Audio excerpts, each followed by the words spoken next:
entertainmentbuddha.com.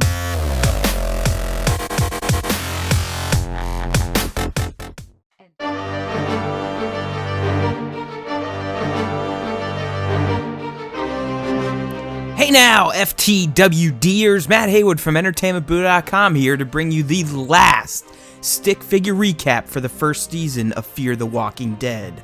Ready? Go! The episode opens with sweeping shots of LA to show the state of disarray that the city has fallen into. Buildings and entire blocks are on fire, and it all but appears that the apocalypse is well underway. Back in the hood of false safety, Daniel and Ophelia are threatening to whack Andy, the tortured army soldier who thought he was getting some Ophelia action, but instead had parts of his arm cut off by Daddy Dearest. Unfortunately, Travis busts in and browbeats them into letting Andy live so he can take them to the lockup to find Liza and Nick. The gang heads out in a caravan while staring at their sucker neighbors who have no idea what is about to go down. The gang comes to the army base, so Daniel leads a party of walkers to the gates to gain access, and it works perfectly, at least for now, because the zombie herd gets the last laugh with Daniel's group, but more on that later. While the grown-ups are looking for Nick and Liza, Chris and Alicia remained outside of the base, but get harassed by army soldiers looking to get the hell out of Dodge, so they want to steal the car Chris and Alicia are watching. Chris puts up a weak fight while defending Alicia's honor from the soldiers, who go from the army's finest to borderline rapists once all hell breaks loose at the base. Nick and the black guy he was seen with last week, who is now called Strand, break out of their pen with a key and leave the other locked up survivors for zombie food. Meanwhile, Liza is told to get the hell out of the hospital by her doctor buddy, but when she rolls out, she sees the zombie herd and realizes they all may be too late. Brains! While making their escape, Nick and Strand get stuck in a hallway, and in what could have been a redeeming moment for Nick, he tells his mom and the others to leave him to die, but as fate would have it, Liza shows up in the nick of time and swipes her keycard to set Nick and Strand free. Damn it. Once the group is all together, they come upon the doctor, who has clearly given up on life, but has taken it upon herself to cattle prod all of the sick patients before wasting herself.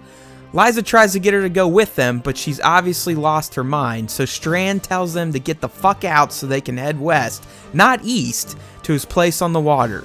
Strand is smart. While they're making their final escape, none other than Andy shows up and threatens to shoot Daniel in the face for torturing him. I don't blame him, but Travis once again tries to be reasonable during a zombie apocalypse and tries to talk him down.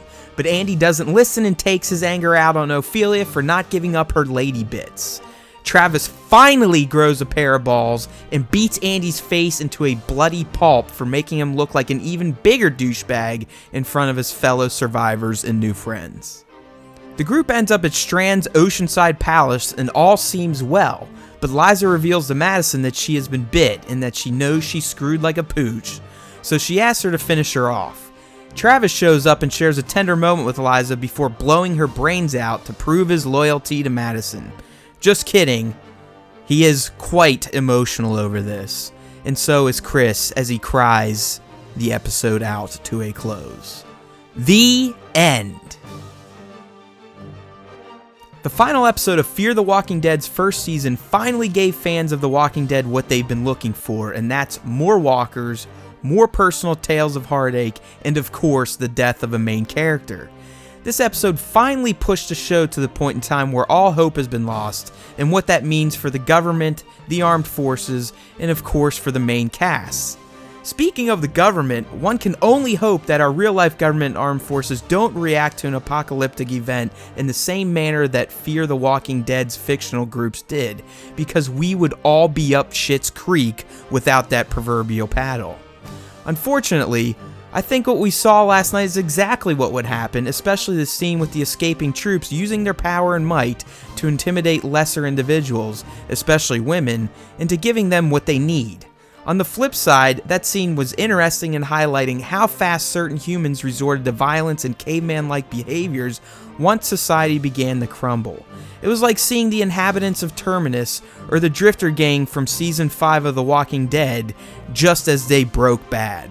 My favorite part of the episode was watching Travis finally not be a douchebag. He let Andy go like a gullible dope, but once he found out that his goodwill had been betrayed, his animalistic side finally kicked in, and he proceeded to nearly beat a man to death after saving him just a few hours before. He's not one big Barney wannabe after all, and that makes me feel all gushy inside. Next week we'll see the return of the proper Walking Dead series, but for what it's worth, Fear the Walking Dead was a nice little ramp up for our return to Alexandria. I don't think it was mind-blowing or overly compelling, but it helped to fill in the gaps in the Walking Dead universe that we've never seen before in the comics or the TV show. So in the end, it was a worthwhile TV watching experience. Thanks as always for watching. I'm Matt Heywood signing off for EntertainmentBuddha.com. Make sure to tune in next week to see what we may do with our coverage of The Walking Dead. Breathe.